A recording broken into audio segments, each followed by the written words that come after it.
ঘি বাটার ছাড়া তো আমরা তন্দুরি চিকেন ভাবতেই পারি না, কি তাই তো? কিন্তু আজকে বিশ্বাস করুন, না লাগবে ঘি, না লাগবে বাটার, এমনিই করবো তন্দুরি চিকেন। আমরা প্রায় সকলেই তন্দুরি চিকেনের রেসিপি জানি, তো তাও আমি একবার আপনাদের জন্য নিয়ে এসেছি। তো দেখে নিই রেসিপিটি। প্রথমে একটি প্লেটে 2 চামচ মতো সর্ষের তেল নিয়েছি, বড় চামচে 2 চামচ টক দই নিয়েছি, 1 চামচ হলুদ গুঁড়ো, 1 চামচ শুকনো লঙ্কার গুঁড়ো, 1 চামচ লবণ, 1 চামচ জিরে গুঁড়ো, 1 চামচ ধনে গুঁড়ো, আর দিয়ে দিলাম একটু গোলমরিচ গুঁড়ো, আদা রসুন পেঁয়াজ বাটা। এখানে আপনারা চাইলে কালারের জন্য কাশ্মীরি লঙ্কার গুঁড়োও অ্যাড করতে পারেন, আমার কালারের প্রয়োজন ছিল না তাই আমি দিইনি। আর দিয়ে দিলাম কাসুরি মেথি, আর দিয়ে দেবো লেবুর রস, সবশেষে দিয়ে দেবো তন্দুরি মশলা।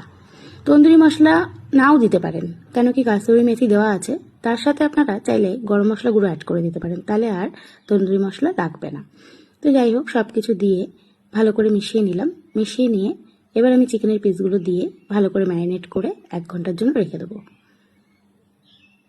দেখুন, খুব সুন্দর করে ম্যারিনেট করে নিলাম। ম্যারিনেশন কমপ্লিট হয়ে গেলে 1 ঘন্টার জন্য রেস্ট রেখে দেবো।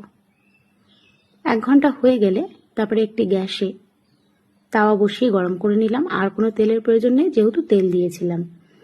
দিয়ে ভালো করে চিকেনের পিসগুলো দিয়ে ওপর দিয়ে একটু হালকা হালকা করে মশলাগুলো দিয়ে দেবো, দিয়ে ঢেকে দেবো, গ্যাস কমিয়ে দেবো।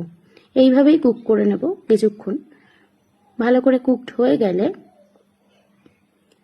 তখন একটি গ্যাসের ওপর নেট বসিয়ে আমি ফ্লেভারের জন্য পুড়িয়ে নেব। দেখুন, আমাদের কুক হয়ে গেছে মাংসটা। এবার আমি গ্যাসের আছে একটি নেট বসিয়ে পুড়িয়ে দিলাম, তাতে কি ফ্লেভারটা ভালো আসবে তন্দুরি চিকেনের। হলো তো ঘি আর বাটার ছাড়া তন্দুরি চিকেন। তো কেমন লাগলো রেসিপিটি অবশ্যই কিন্তু জানাবেন। আর এখানে সার্ভ করুন লাচ্ছাদার পেঁয়াজ, লেবু আর ধনেপাতা টক দইয়ের চাটনি সহযোগে। কেমন লাগলো রেসিপিটি অবশ্যই জানাবেন।